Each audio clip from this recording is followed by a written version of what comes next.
Have you ever had a time when you delegated work to some team members and they didn't follow through on their commitments? I'm going to help solve that problem today. In this video, I'm going to share with you my two-part delegation framework that's going to bring structure and accountability to the delegation process.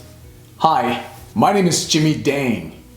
Welcome to Curiosity, where we focus on igniting curiosity for learning and leading in cybersecurity. So let's get started.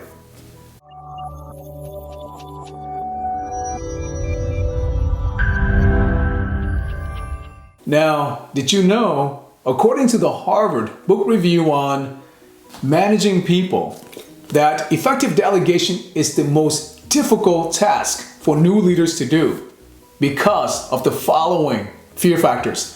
The first fear is the fear of losing stature, meaning that the fear of losing out on receiving the proper credit or recognition.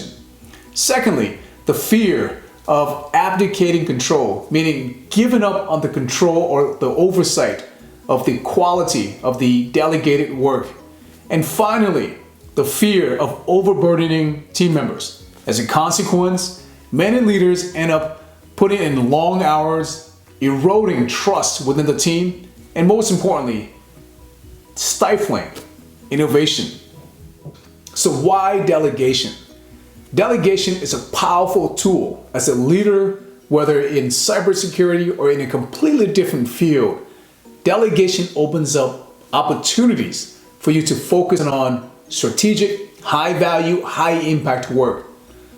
But more importantly, delegation opens up opportunities for you as a leader, as a people multiplier, not people diminisher, to help develop and build capabilities within your team. With that, let me walk you through the first part of my delegation framework, which I called FAMES, F-A-M-E-S. The F in the FAMES stands for figuring out. Very straightforward here. Figure out the work that you can and able to delegate. A stands for ability. Figure out who is able and capable of completing the work. Something to take into consideration is the timeline. If you're working with a tight deadline, then perhaps delegate to someone who has the right skills that you can trust to complete it on time. Conversely, if there's a long runway with a timeline, perhaps consider delegating to a less experienced team member with the goal of developing his or her capability. M stands for motivation. Here, ensure that the work aligns with the team member's career goals and aspirations. E stands for expectation. Clearly articulate your expectations. What is the problem and objective? What is the desired outcome and success looks like? Refrain from being prescriptive to allow latitude and autonomy for creativity. S stands for support. Here, you want to ask yourself, does the team member have the resources, tools, and skills to successfully complete the work? If not, identify what additional support is needed. Now, just to recap, F stands for figuring it out. A stands for ability. Who is able and capable of completing the work.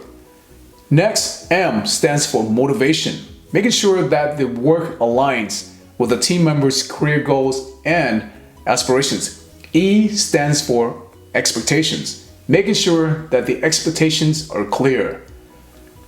S stands for support, ensuring that you have the right resource and support.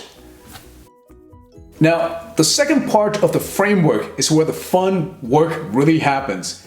This is where we get the buy-in, commitment, and accountability. During the delegation dialogue session with your team member, ask these 7 questions. The first 2 are designed to gauge their interest and get buy-in. So Alice, how do you feel about being involved with this work? Is this something you feel you can do well and enjoy doing? Now, the next 3 questions will focus on commitment and accountability. Alice, I know you're juggling with different competing priorities. From a timeline perspective, Help me understand the time you need to get this done well and in a way that you enjoy it. Are there any issues or work that you're caring for now that may get in the way of getting this done that's important for me to know? If things don't go well with this work, how will you going to reach out to me and let me know that things are not going well? The last two questions provide opportunity to validate their understanding. 1. Is there anything I'm missing?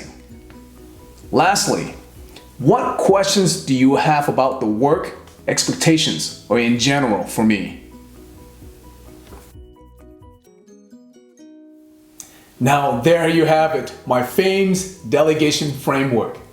In closing, I'd like to leave you with a quote from John Maxwell, the leading author when it comes to leadership and development. The quote goes something like this: "If you want to do a few things right and well, do them yourself. But if you want to do great things and make big impact, learn to delegate." Learn to delegate. So happy delegation. Thank you so much for watching the video. If you haven't had a chance to do so, please subscribe or share the video. Until next time, I'm Jimmy Dang with Curiosity, and keep your curiosity burning. Keep learning and keep leading.